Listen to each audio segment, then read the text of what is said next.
Hi guys, in today's baking vlog, I'm going to show you guys how to be a better pastry chef by showing you guys my tips and tricks and my workflow that I learned from pastry school. Today we're going to make a Rice Krispie cake, 4 types of cookies, and a Cinnamonroll Castella cake. So the first thing I did was deep clean my kitchen, of course, and then I'm taking out all of my ingredients so they are easily accessible when I am baking. Because I have a very large counter, I put all of my ingredients on one side and then I'm going to work on the other side. In order for baking to be peaceful, you really have to put time in the preparations. So I've cleaned out all of my utensils beforehand. I also have a recycling and trash bag in order to throw away all my trash efficiently. Most importantly, you're going to need a clean towel that you can go wipe your hands after you wash it every time it gets dirty. This is going to help speed up your baking process while also keeping everything clean and neat. So in a large pan, we're going to melt some butter and then put in our marshmallows to melt down as well. I have 8 bags of marshmallows that I'm supposed to fit into this pan. So I'm going to do 4 at a time, let them melt down, and then add more as the volume reduces. And I'm going to put all of my trash and recycling in the bags that I've designated earlier. At this point in the process, I'm thinking to myself, I don't think I can fit 8 bags of marshmallows in here since this is already 4 bags. So I decided to take half of the butter out just in case I wanted to use another pan to melt the other half. And guys, I just have to show you this parchment paper drawer. The kitchen was recently remodeled, so now I have a drawer dedicated to just my parchment paper and it makes me so happy.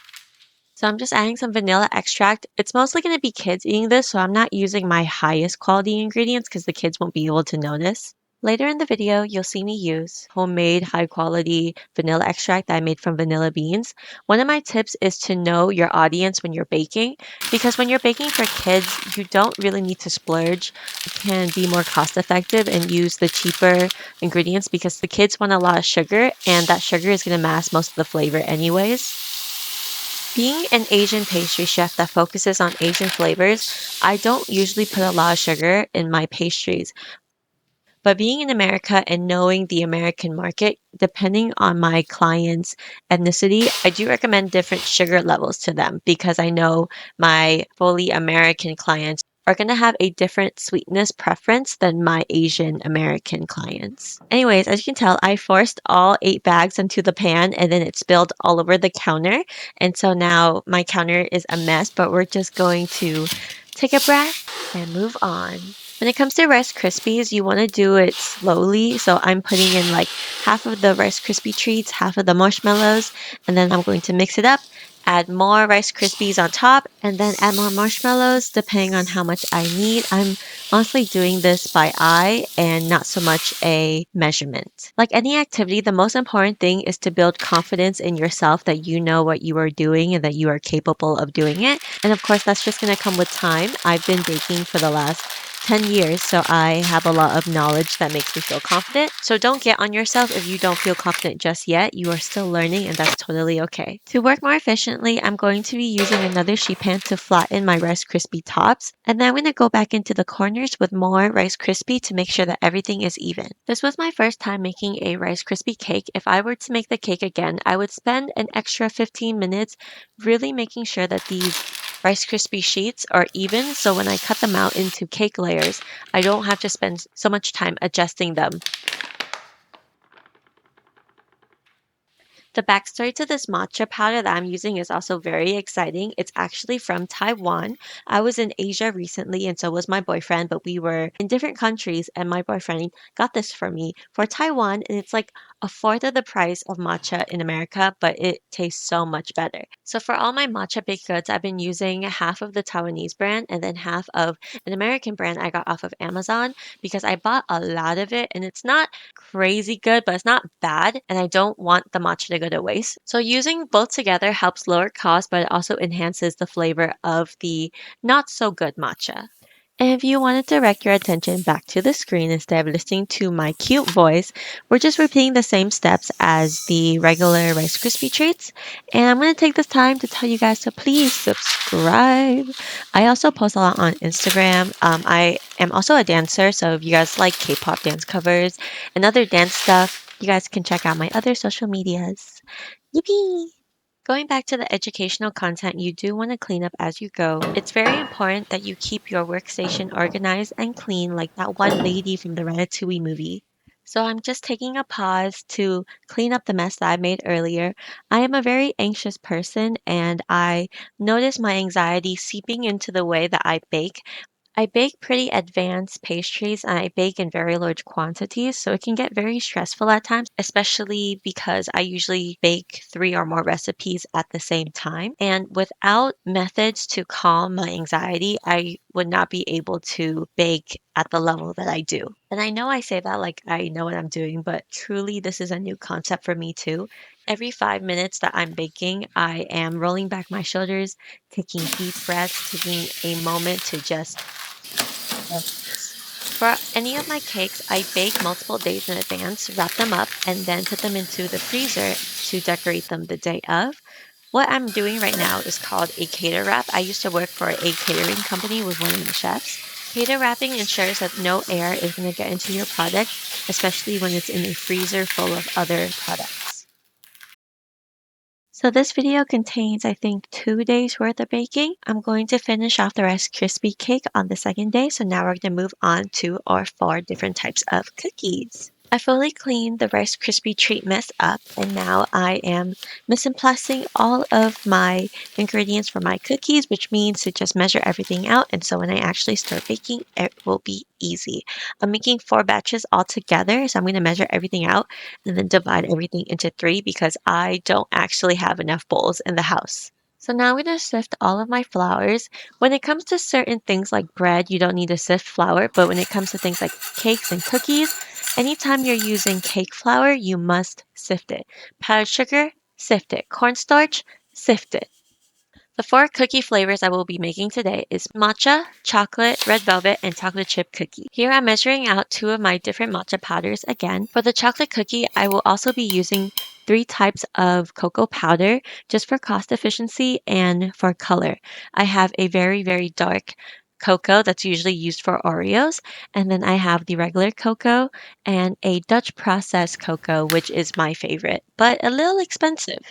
Okay, so here we have our 4 batters. This one is the regular chocolate chip, chocolate, matcha, and then red velvet. Now that all of our dry ingredients are measured out, we are going to start on our wet ingredients, which starts with creaming softened butter. And then if you guys forget to soften butter, like me, just stick it on a plate on a microwave and half melt it and then put it back into the bowl. Honestly, pastry arts is a very weird mix of cut corners where you can, but there are certain things that you can't cut corners or nothing will turn out right. It's funny. You just have to know when you can cut corners because some corners that you cut will work for some recipes and it won't for others depending on the dessert that you're making. I used to be a stand mixer girly only, but then I got this immersion blender that comes with a whisk attachment and it's literally so easy and so strong. The handheld mixers that I was using like 10 years ago suck, but nowadays handheld mixers are honestly pretty worth the money if you don't want to invest in like a $200, $300 KitchenAid. The base of most cookie recipes is just creaming the butter and sugar all together. After that, I'm going to add in our eggs and any liquids. I'm going to add in half the eggs and then mix it and then add in the other half just so it's easier on me to get everything incorporated since I'll be mixing it by hand. And then I'm going to make my life easier by putting the shells in a cardboard container so I can go directly into the compost. If you guys get this far into the video, I just want to let you know that I'm literally going insane editing this. It's been like 3 days and I'm not even close to being done and please like because I just need to know that someone appreciates all the effort I'm putting in right now.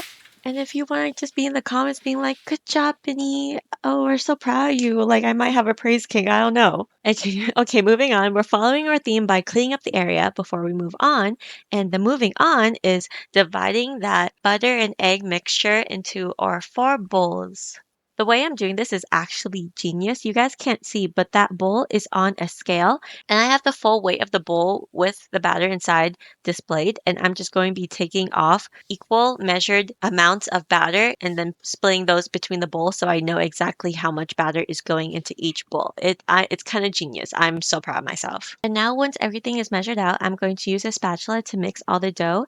And then halfway through mixing, I'm going to add my chocolate chips to kind of have the chocolate chips be coated in flour so they don't all sink to the bottom. One tip that I really like is having different sized chocolate chips or chocolate chunks.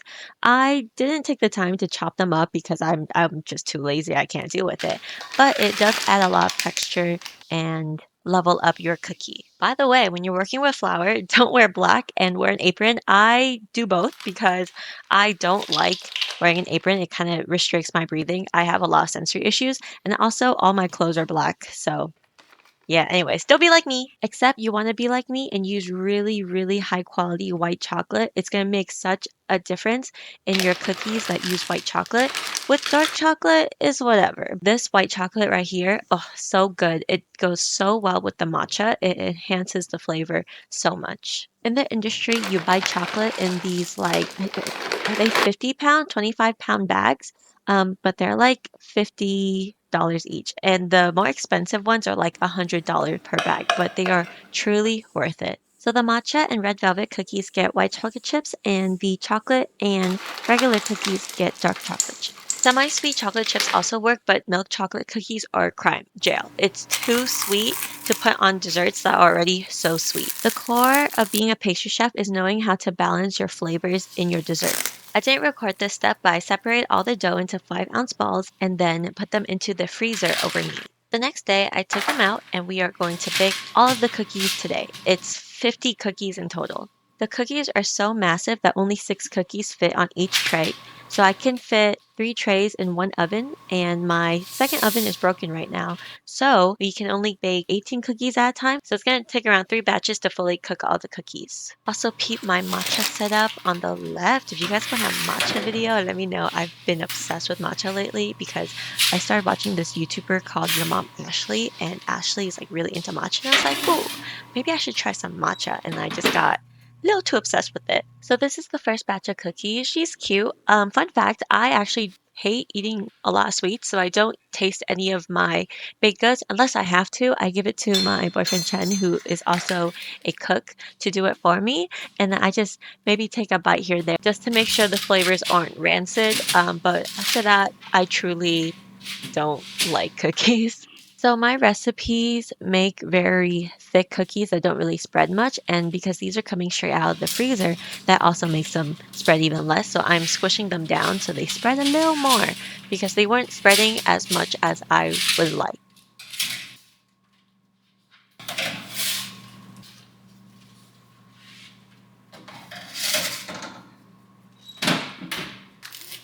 While the cookies are being baked, I'm going to cut out my shapes for my Rice Krispie cake. I made a little template out of parchment paper because I do not trust my ability to cut straight, and I'm going to use that as a guide to make sure everything is even. Guides and rulers are your best friend. I actually have a steel ruler in my little chef toolbox. And then I'm going to go do the same thing with my matcha Rice Krispies.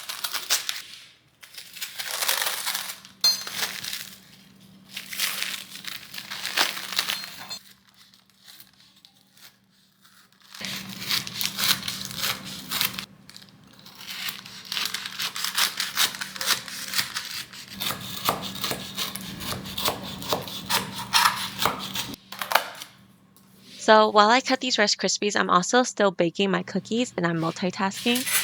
One of the things that I learned early on is if you're a beginner and you don't feel confident that you can multitask, to not do it. Because as human beings, we are pretty bad at multitasking, and actually baking something is the last step, and you don't want to burn all of your efforts leading up to baking. So next, I'm just going to assemble my Rice Krispie cake by cutting up some marshmallows and melting them over the stove to act as glue. And I don't really have anything else to explain, so I'm going to put some music over it for you guys and have it be a relaxing little breather from me talking the entire video. Sunset over baby. Echoes of the time gone by. Soulful rhythms touch the sky. Feel the beat in every line. Moving through this hazy time. Old school vibes with every roll. Lo-fi beats that soothe the soul. Melodies that make you sway.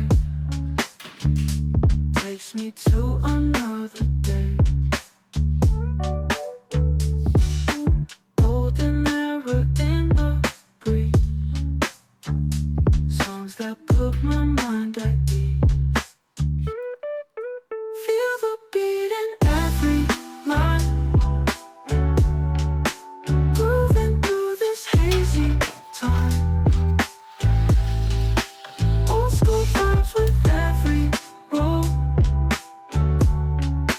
lo-fi beats that soothe the soul.